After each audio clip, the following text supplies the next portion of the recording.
সাংবাদিক সব জায়গায় সাংবাদিক। ওটার জন্য দেখা যাচ্ছে না।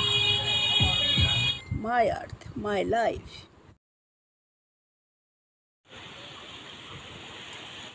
প্রিয় দর্শক বন্ধুরা, মাই আর্থ মাই লাইফ চ্যানেলে আপনাদের স্বাগত। আমি বলছি কুয়াকাটা সমুদ্র সৈকত থেকে।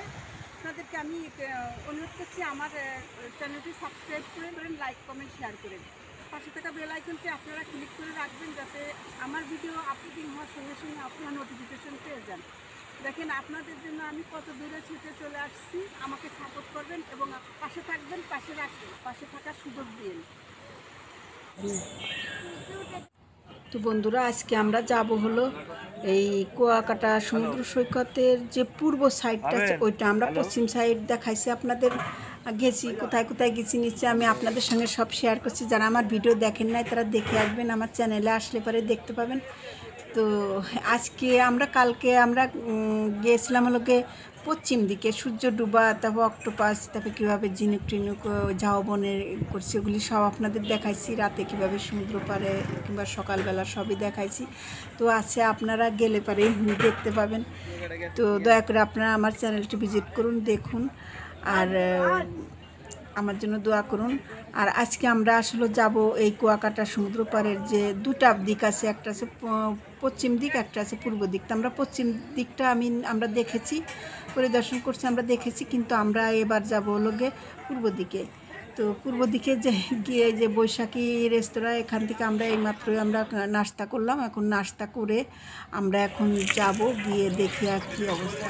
তো এখানে আমরা এই যে দাঁড়িয়ে আছি, তো এই গাড়িটা আর কি ঠিক করছি, অটো রিক্সা ভাড়া করে যেতে হবে, ওখানে যাব।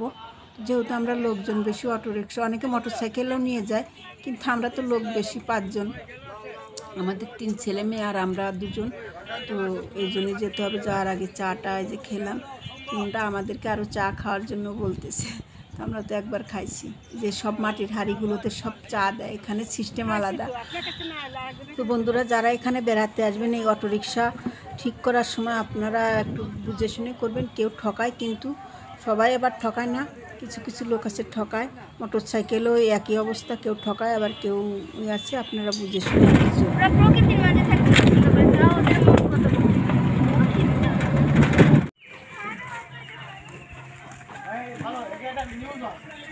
ওই সেই জন্যই ছবিটা নিতেছি। হ্যাঁ, ভালো নিউজ, ভালো আছে। সাংবাদিক সব জায়গায় সাংবাদিক। ও বৃষ্টি ভেঙে গেছে না? সাইডো এই সাইডে, এই সাইডে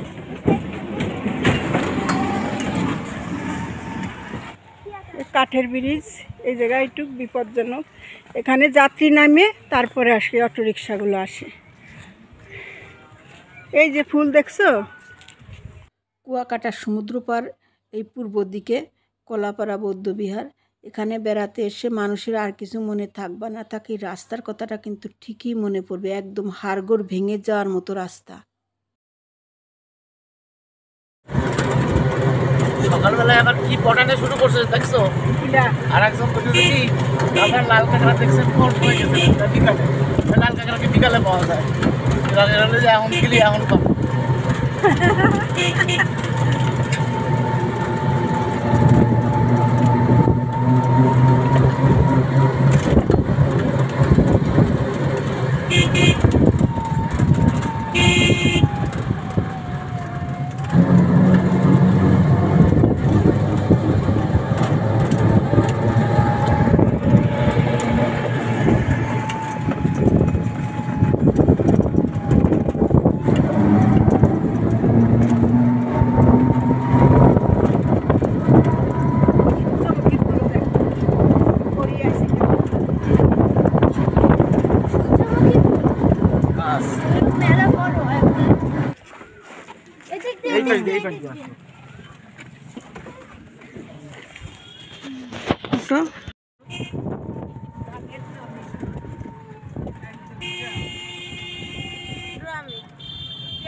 অরিজিনাল গ্রাম। আর কালকে যে ওইদিকে গেলাম, ওইদিক তো কোনো গ্রামই নাই না, ওইদিকে শুধু সাগর।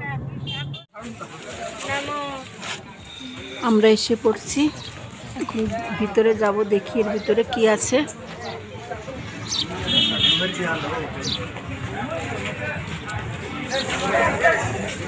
হ্যাঁ, আমাদের জন্য কি কোনো এক্সট্রা সুবিধা আছে নাকি? যদি কম দিতে চান একটু কম শুনে। ঠিক আছে ভাই। তুমি নিছিলে টিকিট নিছিলে? হ্যাঁ আমি টিকিট দেখ আছে 5 জন। এই যে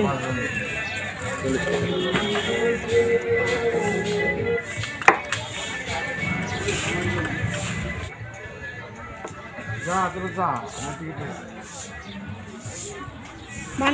বাংলায় কথা বলে না, নিজস্ব ভাষা তো আছে, নিজস্ব ভাষা আসছে তোমাদের? আলাদা ভাষা আছে, প্রত্যেকটা আদিবাসীরই আলাদা ভাষা আছে।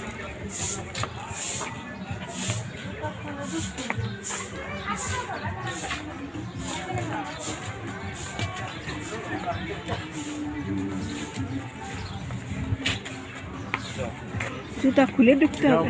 হ্যাঁ, প্রত্যেক মসজিদ মন্দির সবগুলো তো একই নিয়ম।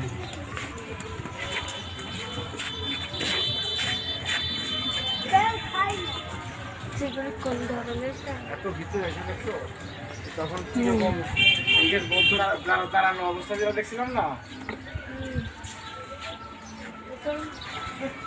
উদ্যম শরণং গচ্ছামি, পিতলের বলা, ওটাও তো বলছিল স্বর্ণ পিতল, রং করা কিনা আমরা স্বর্ণ পিতলের তৈরি,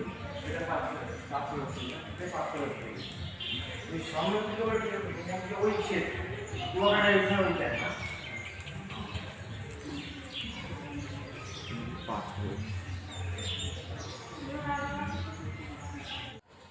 বন্ধুরা, এগুলো হচ্ছে বৌদ্ধ ধর্মাবলীদের উত্থান পতনের সব ইতিহাসগুলো, স্মৃতিগুলো এখানে রেখেছে দর্শকদের জানার জন্য, বোঝার জন্য। প্রিয় দর্শক বন্ধুরা, এখানে শুধু বৌদ্ধ ধর্মাবলীদের স্মৃতিচিহ্ন না, এখানে হিন্দু ধর্মাবলীদের অনেক স্মৃতিচিহ্ন রয়েছে।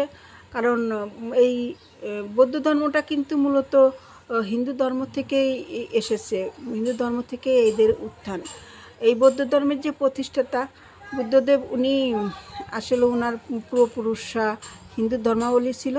তো ওখান থেকে বুদ্ধদেব পরে আর কি নানা ঘটনার মধ্য দিয়ে উনি আর কি এই বৌদ্ধ ধর্মটা আর কি প্রতিষ্ঠা করেছে। এটা আসলে একদিনকার বিষয় না, জানতে হবে, সে বড় ইতিহাস পড়ে বিস্তারিত জানতে হয়।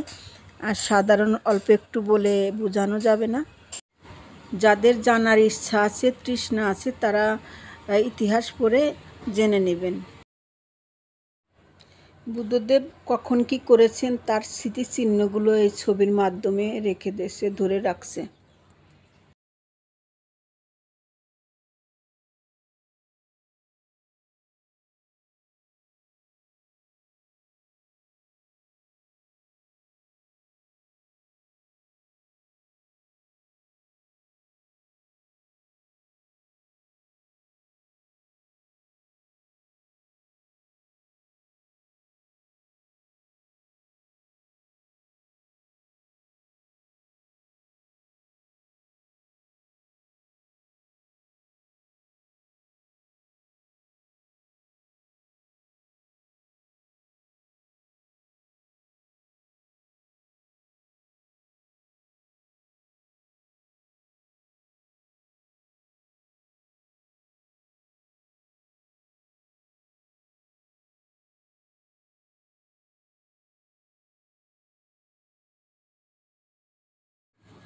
আসলে কুয়াকাটা নাম কোথা থেকে আসছে সেটা আমরা আজকে জানবো এখন।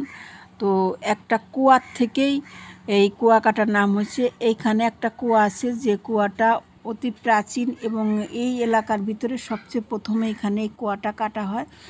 আর এই কুয়াটার নাম অনুসারে এখানকার এলাকার নাম হয়েছে কুয়াকাটা। যে এখন মানুষ বলে যে কুয়াকাটা, তো এই কুয়াটার নাম অনুসারে নাম হয়েছে কুয়াকাটা। তো আমরা সামনে দেখব, তার আগে আমরা একটু এদিকে ওদিকে ঘুরে দেখছি, ভিতরে দেখি কি হচ্ছে। তো ভিতরে যাব, তো গিয়ে এখানে নাকি যেতে নিষেধ করে।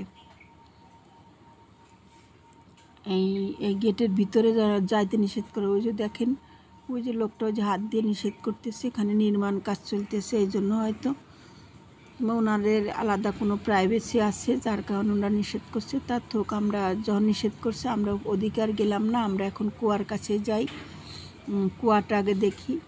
এই যে এটাই হচ্ছে সেই কুয়া, অনেক অতি প্রাচীন কুয়া এই এলাকার ভিতর, এটাই প্রথম কুয়া। আর এই কুয়াটার নাম অনুসারেই হয়েছে কুয়াকাটা। আসলে বন্ধুরা, বাংলাদেশের অনেক জায়গায় তো কুয়া আছে, কিন্তু এখানকার কুয়া এত বিখ্যাত হয়েছে কী কারণে? তো আসলে এই এলাকা তো নোনা পানির এলাকা, এখানে সমুদ্র এলাকা, পানি নোনা, মিষ্টি পানি তো নাই। তো এখানে কুয়াটা কাটছে, মিষ্টি পানি পাইছে, যার কারণে এখানে এই কুয়াটা বেশি বিখ্যাত হয়ে গেছে।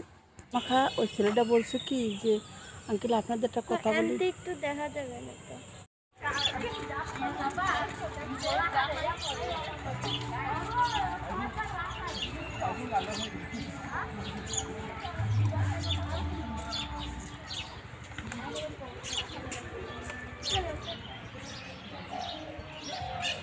আমরা বসে আছি মিষ্টিপাড়া বৌদ্ধবিহার। এই যে দেখছেন বেল গাছ,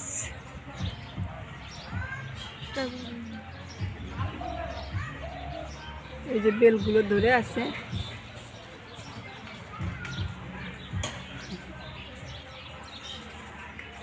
বেল গাছের নিচেই বসে আছি। এই যে পাশে উর্বর আর চন্দ্রাবতী বেড়াতে আসছে।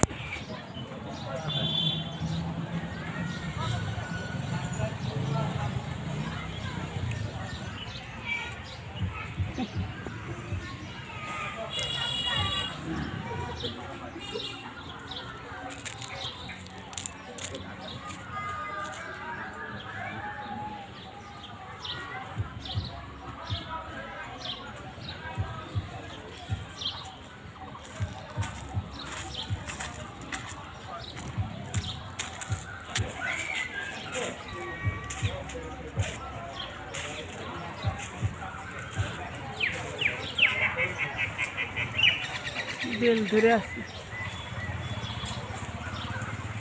বেল গাছটা অনেক বড়।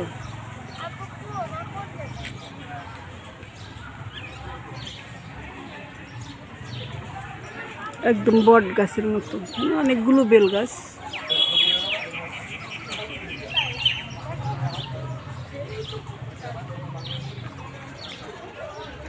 বেশ বসার সিস্টেম, ছায়া, বেশ আরামদায়ক, বসে শান্তি পেলাম।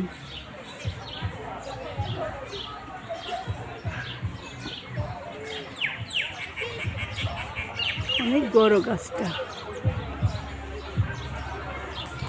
গাছের ছায়া আর পাখির মিষ্টি মধুর কলকাকলিতে মনটা কিন্তু ভরে যায় বন্ধুরা, খুব ভালো লাগে এই জায়গাটা। এমনি এখানে তো আমরা একটা জিনিস দেখি নাই, বুঝলাম না, ওই সাইডে যে সামনে যে দেখা যাচ্ছে দেয়াল, ওই সাইডটা আমাদের যেতে দেয়নি। তো আমি এই দিকতে দেখার চেষ্টা করছি কী কারণে ওখানে যেতে দিলেন, ওখানে কী এমন জিনিস আছে, কী মূল্যবান জিনিস আছে যেখানে কাউকে যেতে দিচ্ছি না। তো আমার ভিতরে শুধু কৌতূহল ডাকছে, মানে জাগছে, তো আমি সেই জন্য যাচ্ছি। এটা কী জন্য যে একটা দেখা যাচ্ছে সাপের মাথার মতো, দেখি কি, আমার মনে হয় কোনো দেবদেবীর কোনো মূর্তি, হ্যাঁ তাই তো মনে হচ্ছে। ও এই কাহিনী, ওই জন্য যেতে দিচ্ছিল না। ওই যে দেবতার মাথার উপরে সাপের মানে ফনা, পাপা। তো দর্শক বন্ধুরা, আজকে একসঙ্গে দেখলাম, ঘুরলাম, অনেক আনন্দ করলাম। তো নিশ্চয়ই আপনারা আমার সাথে ছিলেন, আপনারা উপভোগ করছেন। তো যারা করেননি তারা আবার আমার ভিডিওটা দেখবেন। তো আজকের মতো এই পর্যন্তই। তো বেলা বেড়ে গেছে, খিদে পেট চোচো করছে, আর আপনার দেরি করতে পারবো না, ভিডিওটা বড় হয়ে যাচ্ছে। আবার আপনাদের সঙ্গে দেখা হবে অন্য কোনো জায়গায়, অন্য কোনো ভিডিওতে। বাই।